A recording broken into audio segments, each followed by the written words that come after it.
Selanjutnya, maka keyakinan bahwa siksa neraka yang terdapat di alam barzakh itu ya, dan kenikmatan surga di alam barzakh itu ya, bukan seperti api di dunia, bukan pula seperti kenikmatan yang ada di dunia. Beda itu ya. Beda akan keadaannya. Karena kalau dunia itu apa? Sesaat ya. Kullu man 'alaiha fan. Kan akan hancur dunia itu kan. Ya kenikmatannya sesaat. Ya, kita senang-senang di dunia itu juga sesaat ya. Bahagia di dunia sesaat ya. Ya ngapain juga mencari kebahagiaan yang cuman sesaat saja, sewaktu-waktu doang tuh ya. Nah, ini ya, kenikmatan yang abadi itu akan digapai gitu ya.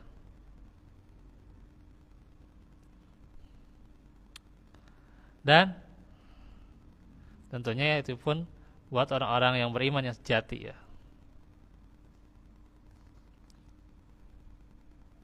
Karenanya Allah menjaga kubur tersebut ya terbakar atau menjadi panas. Demikian pula batu-batu dan tumbuh-tumbuhan di sekitarnya. Dengan kata lain, jika manusia mengambil tanah tersebut atau menyentuhnya, tidak akan bisa merasakannya. Itu ya, dijaga manusia mendakan kuat ya. Kalau tumbuhan ya merasakan tuh ya.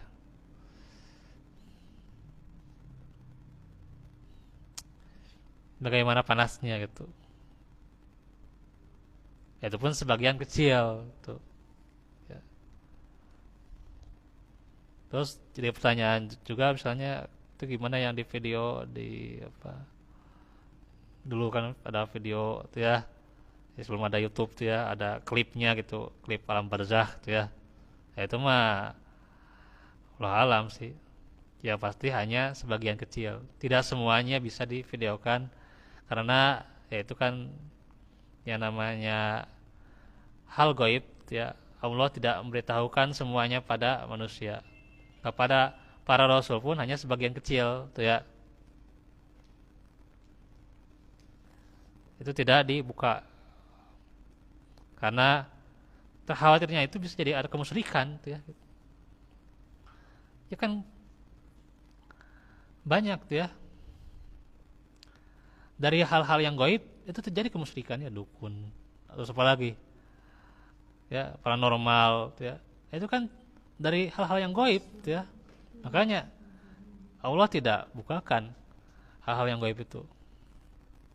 Tapi yang namanya manusia terkadang terlena. Ya. Nah itu. Perkara yang lain bahwa setiap mukmin harus meyakini bahwa siksa kubur itu merupakan siksa alam barzakh. Setiap manusia pasti akan merasakan nikmat atau azabnya sesuai amalan yang diperbuatnya. Kan sudah ada juga misalnya dalam hadis ya, orang yang tidak menjaga lisannya ya, tidak menjaga lisannya, dia selalu namimah, madu domba atau gibah, itu diazab kubur juga tuh ya. Itu ada hadisnya juga. Terus orang yang tidak cebok ya ketika beres buang air, nah itu juga ada azab kuburnya. Masing-masing ada azab kuburnya ya. Ya bisa jadi orang yang berdusta ketika dia sengaja berdusta ya, itu adalah ada azab kuburnya masing-masing. Jadi setiap orang itu ada azab kuburnya masing-masing. Ya. Jadi baik mayat itu dikubur atau enggak, dimakan binatang buas ya atau tenggelam, pasti akan terkena tuh ya, nikmat atau azab kubur tuh ya. gitu. Dia pasti akan merasakan. Nah, bagaimana kalau anak kecil? Nah, ini para ulama berselisih pendapat apakah ia akan ditanya dengan pertanyaan pertanyaan alam kubur atau enggak. Nah, yang pertama ada yang mengatakan mereka juga ditanya ya. Mereka yang berhujah bahwa anak kecil juga telah disyariatkan sholat ya. Sholat jenazah juga disyariatkan juga ya. Dan juga diperintahkan untuk mendoakan mereka. Juga bahwa Rasulullah sendiri memohon agar Allah menyelamatkan mereka. Sedangkan pendapat yang kedua mengatakan bahwa mereka tidak akan ditanya karena pertanyaan kubur itu ya. Nah, itu untuk siapa? Untuk yang mukallaf. Pertanyaan kubur itu ya, atau fitnah kubur untuk yang mukallaf dan mengerti risalah itu ya gitu. Jadi buat orang yang sadar gitu lah gitu. Yang matang akan akalnya ya. Nah itu. Bagaimana jika anak itu ditanya tentang Rasulullah sementara ia belum mengerti ya. Tentu kan dia nggak akan bisa menjawab nah gitu ya. Nah gitu. Para ulama juga berselisih tentang sifat azab kubur. Apakah ia kekal atau hanya sementara?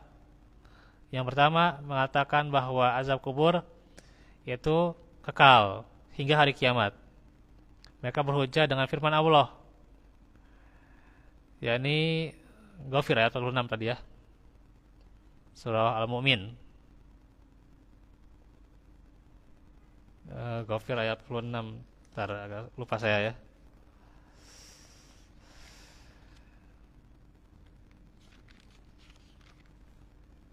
Surat 40 ya.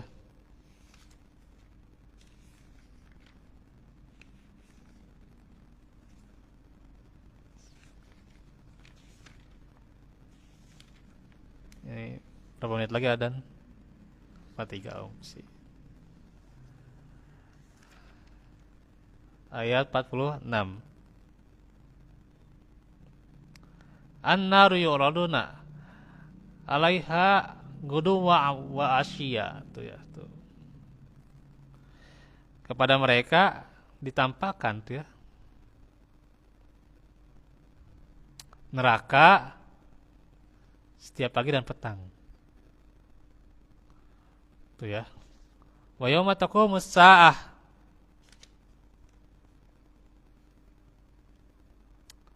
Dan pada hari terjadinya kiamat.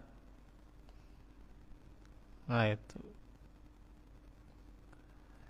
Maka pendapat yang pertama mengatakan azab kubur itu terus menerus sampai hari kiamat.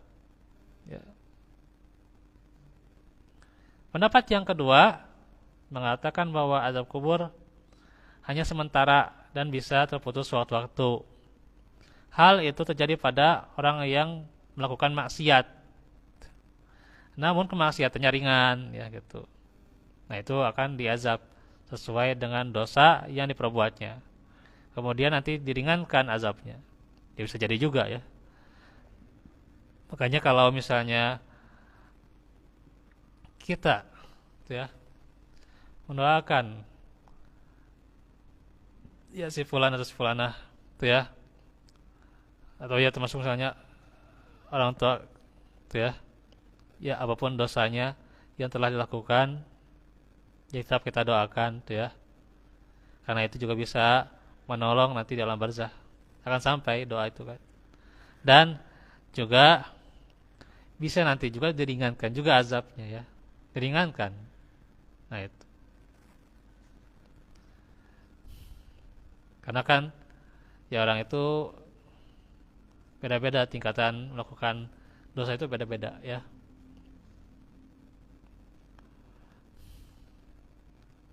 Karenanya nanti di alam barzah ya beda juga nanti siksaannya bagaimana, apakah ada yang selama-lamanya gitu ya. Seperti orang kafir ya pasti cuma selama-lamanya ya. Gitu. Oke. Nggak usah ditanya kalau orang kafir pasti selama-lamanya gitu ya. Nah, kalau orang beriman, nah itu kan ada pembagiannya nanti ya. Mana yang ia melakukan dosa secara sengaja atau tidak sengaja itu ada pembagiannya ya. Sehingga di antara mereka ada yang sementara gitu ya. Dan nanti akan diringankan di waktu tertentu ya. Oke, demikian. Ya, semoga Allah senantiasa melindungi ya. Ya, jadi kalau baca-baca kayak gini ada ngeri-ngerinya juga gitu ya. Ya, semoga Allah senantiasa melindungi kita dan juga kita dikuatkan terus ya dalam hidayah untuk beramal soleh ya. Kita tutup saja dengan doa ya. Rabbana atina fid dunya hasanah wa qina adzabannar rabbana atina min ladunka rahmah wa hab lana min ladunka rahmah fiha ma'asyi tilha ma'adi wa zadatni fi khair amin wassalam Allahumma rahmataka ajib fala takilni lam sirri kullahu la Rabbana atim lana nurana afilana wa tub alaina innaka tawwabur rahim Rabbana fil lana wa li ikhwanina alladhina min wa la taj'al fi qulubina ghillan lil ladzina amanu rabbana rabbi awzi'ni ashkura wal wa ana amala sholihan tardah wa adkhilni bi rahmatika fi Allahumma rahmataka ajib fala takilni lam ya hayyu ya qayyum rahmatika astaghits ya sa'ni kullahu fatin Allahumma inna salawat wa afaf bina Allahumma inna salawat Rabbana afriq alaina sabra wa tsabbit aqdamana wansurna 'alal qaumil kafirin Rabbana afriq alaina sabra wa tawaffana muslimin Rabbana fil lana wal ikhwanina alladhina sabaquna bil iman wa la taj'al fi qulubina ghillan rabbana innaka ra'ufur rahim ya muqallibal qulub tsabbit qalbi ala dinik ya musarrifal qulub sarrif qalbi ala ta'atik aku lakum li hada wa astaghfirullah li wa lakum wa lakum minkum kurang lebihnya mohon maaf yang benarnya hanya dari Allah Subhanahu wa taala yang salahnya adalah kesalahan pribadi semoga Allah mengampuni dari kesalahan-kesalahan kita ya